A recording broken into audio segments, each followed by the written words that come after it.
اعوذ باللہ من الشیطان الرجیم بسم اللہ الرحمن الرحیم ولا تجعلوا اللہ عرضۃ لایمانکم۔ ایک اور حکم آ گیا، اللہ تعالیٰ کا نام جو ہے وہ تختہ مشق نہ بنا لو اپنی قسموں کے لیے۔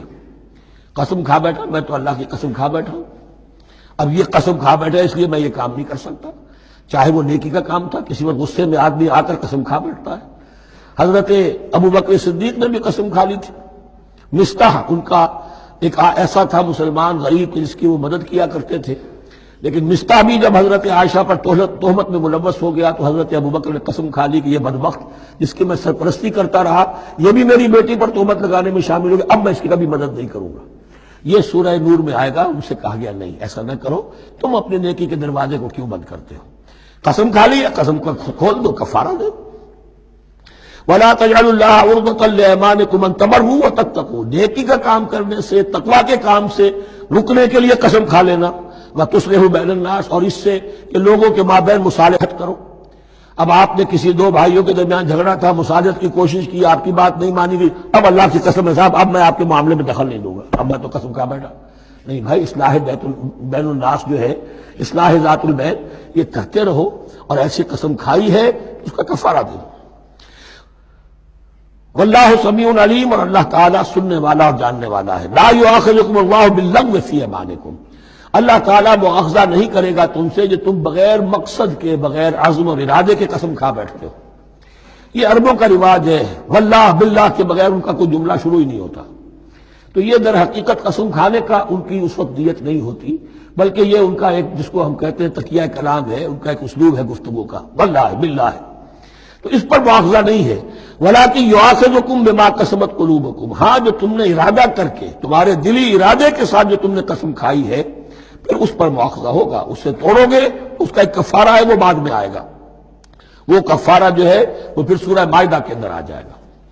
میں نے عرض کیا تھا کہ یہ اصل میں سورہ بقرہ میں بلو پرنٹ آ رہا ہے شریعت اسلامی کا، اور اس کے جو اصل چیزیں ہیں وہ پوری تکمیلی احکام وہ پھر آخر میں آئیں گے، کچھ سورہ نساء میں، کچھ سورہ مائدہ میں۔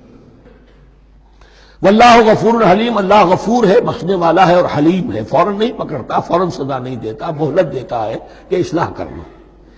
للذین یؤلون من نسائہم تربص اربعۃ اشہر، اب یہ بھی ایک قسم کھا لی جاتی تھی کہ کسی وقت کسی مرد نے، کسی شوہر نے قسم کھا لی اب میں اپنی بیوی کے قریب نہیں جاؤں گا، ناراض ہو گئے، غصہ آ گیا، میں تمہارے سے کوئی تعلق نہیں رکھوں گا، یہ ایلا کہلاتا تھا۔ حضور نے بھی ایلا فرمایا تھا اپنی ازواج مطہرات سے جب انہوں نے کچھ زیادہ نفقے کا مطالبہ کیا تھا کہ اب عام مسلمانوں کے ہاں بھی خوشحالی آ گئی ہے تو اب ہمارے اوپر یہ سختی کیوں ہے، ہمارا بھی جو نفقات ہیں، ہمارا جو خرچ ہے، وظائف ہیں، بڑھائے جائیں۔ اس پر حضور نے پھر ایلا کیا، اس کا ذکر ہے وہ بعد میں آئے گا۔ لیکن وہاں عام طور پر لوگ قسم کھا کے بیٹھ جاتے تھے، اب قسم کھا لی ہے، پچھتا بھی رہے، کیا کرے، قسم کھاتے گئے، اب بیوی کے پاس کیسے جائیں؟ اب وہ بیوی معلق ہے، نہ وہ شادی شداؤں میں ہے اور نہ وہ علیحدہ ہے، آزاد ہے۔ للذین یؤلون من نسائہم تربص اربعۃ اشہر، 4 مہینے کے لیے تو وہ انتظار کیا جا سکتا ہے۔ فإن فاؤوا، اس دوران میں اگر وہ لوٹے، اپنی قسم کو ختم کرے اور رجوع کر لے، تعلق کے زن و شوق قائم کرے، فإن اللہ غفور رحیم، تو اللہ تعالیٰ غفور و رحیم ہے۔ وإن عزموا الطلاق، اور اگر وہ طلاق کا ارادہ کر چکے ہوں کہ واقعتاً اب ان سے سیپریشن ہی ہے، فإن اللہ سمیع علیم، تو اللہ تعالیٰ سننے والا، جاننے والا ہے۔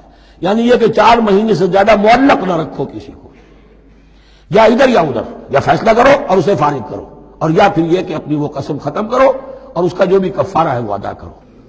اسی پر غالباً قیاس کیا تھا، بلکہ ساتھ ہی سیرت میں آتا ہے کہ حضرت عمر نے حضرت حفصہ سے پوچھ بھی لیا تھا۔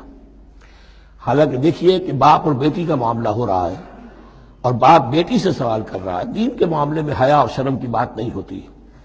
ان اللہ لا یستحی ان یضرب مثلا ما بعوضۃ فما فوقها، تو یہ کہ جو لوگ جہاد پر جاتے تھے کچھ سال بھر گھر واپس نہیں آ رہا، اب ایک طرف تو ان پر مشقت ہے، وہ بیویوں سے دور ہیں، اہل و عیال سے دور ہیں، ادھر عورتیں جو ہیں وہ بغیر شوہروں کے جو وقت گزار رہی ہیں، تو پوچھا کہ کتنا عرصہ تم سمجھتی ہو کہ ایک عورت اپنی عصمت اور عفت کو سنبھال کر اپنے شوہر کا انتظار کر سکتی؟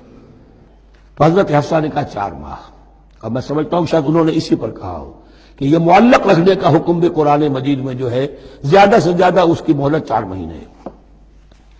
والمطلقات یتربصن بانفسهن ثلاثة قروء، اور جنہیں طلاق دے دی جائے ان پر لازم ہے کہ وہ اپنے جیوں کو روکے رکھیں 3 حیض تک، یہ عدت ہے۔ طلاق کے بعد 3 مہینے کی عدت ہے۔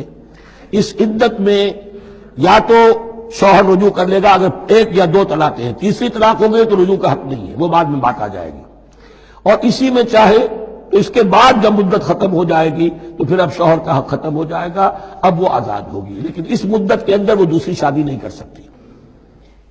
والمطلقات یتربصن بانفسهن ثلاثة قروء ولا يحل لهن ان يكتمن ما خلق الله في ارحامهن، اور ان کے لیے یہ حلال نہیں ہے، جائز نہیں ہے کہ وہ چھپا لیں جو کچھ کہ اللہ نے پیدا کر دیا ہو ان کے ارحام میں۔ اگر حمل ٹھہر گیا ہے اور بیوی کو ڈر ہے کہ اب یہ شوہر تو طلاق دے دے گا، وہ اپنا حمل چھپا رہی ہے تاکہ پتہ ہی نہ چلے اس کو، کیونکہ وہ چاہے گی کہ بچہ میرے پاس رہے، بچہ بچی جو بھی ہو۔ ظاہر بات ہے کہ بچہ اور بچی جو ہے وہ ماں کے لیے تو جگر گوشہ ہے، اس کے جسم کا ٹکڑا ہے، اس کے جسم کا لوتھڑا ہے، تو وہ چھپانے کی ٹینڈنسی ہوتی ہے کہ وہ جھگڑا ہی نہ اٹھے۔ ولا يحل لهن ان يكتمن، ان کے لیے جائز نہیں ہے کہ وہ چھپائیں ما خلق اللہ فی ارحامہن، جو کچھ کے پیدا کر دیا ہے اللہ نے ان کے رحموں میں۔ ان کن یؤمن باللہ والیوم الآخر، اگر وہ فی الواقع ایمان رکھنے والی ہے اللہ پر اور یوم آخر پر۔ وبعولتهن احق بردہن فی ذلک ان ارادوا اصلاحا، اور یہ جو عدت کی مدت ہے اس میں ان کے شوہروں کو حق حاصل ہے، زیادہ حقدار ہے کہ انہیں لوٹا لیں، اسے رجعت کہتے ہیں، رجوع کیا جا سکتا ہے عدت کے اندر لیکن تیسری طلاق کے بعد نہیں۔ پہلی طلاق، دوسری طلاق، اس کے بعد دونوں میں جو عدت ہوگی اس میں رجوع کر سکتا ہے شوہر، اس کا اختیار ہے، بیوی کو نہ کہنے کا اختیار نہیں ہے کہ اب تم طلاق دے چکے ہو، اب میں تمہاری بات ماننے کو تیار نہیں ہوں، اس کا اسے حق نہیں ہے۔ اسے پھر وہ مرد کا جو حق ہے وَبَعُولَتُهُنَّ أَحَقُّ بِرَدِّهِنَّ، وہ زیادہ حقدار ہے کہ انہیں لوٹا لے، فی ذالک، اس مدت کے اندر ان ارادوا اصلاحا، اگر وہ واقعتاً اصلاح ہی چاہتے ہیں۔ وَلَهُنَّ مِثْلُ الَّذِي عَلَيْهِنَّ بِالْمَعْرُوفِ، اور ان کے لیے حقوق ہیں جو کہ مناسبت سے ہیں ان کی ذمہ داریوں کے۔ وَلِلرِّجَالِ عَلَيْهِنَّ دَرَجَةٌ، اور مردوں کو ان پر ایک درجہ فوقیت کا، ایک درجہ فضیلت کا، ایک درجہ حقوق کا حاصل ہے۔ واللہ عزیز الحکیم، اور اللہ تعالی زبردست ہے اور حکمت والا ہے۔ یہ آیت اصل میں اس زمانے میں بہت مس انٹرپریٹ ہوئی ہے اور بعض مترجمین نے بھی ترجمہ غلط کیا ہے، یعنی اس کا یہ ترجمہ کرنا لہن مثل الذی علیہن، ان کے بھی حقوق مردوں پر ویسے ہی ہیں جیسے مردوں کے حقوق ہیں ان پر، تو یہ تو مساوات ہو گئی، اور مساوات جو اسلامی شریعت میں مرد اور عورت کے درمیان، شوہر اور بیوی کے درمیان نہیں ہے۔ مراد کیا ہے؟ لام اور اعلیٰ کا جو استعمال ہوتا ہے عربی میں، لام کسی کے حق کے لیے اور اعلیٰ کسی کی ذمہ داری کے لیے۔ لہن، ان کے لیے حقوق ہیں، مثل الذی علیہن، جیسے کہ ان پر ذمہ داریاں ہیں۔ اللہ تعالیٰ نے جیسے ذمہ داری مرد پر ڈالی ہے ویسے حقوق اس کو دیے ہیں، جیسے ذمہ داری عورت پر ڈالی ہے اس کی مناسبت سے کورسپونڈنگلی پروپورشنیٹ جو ہے اس کو بھی حق دے دیے ہیں۔ اور اس بات کو کھول دیا، مساوات کہاں سے آئے گی؟ جب کہہ دیا وَلِلرِّجَالِ عَلَيْهِنَّ درجہ، اور مردوں کو ان پر ایک درجہ حاصل ہے، فوقیت کا درجہ حاصل ہے۔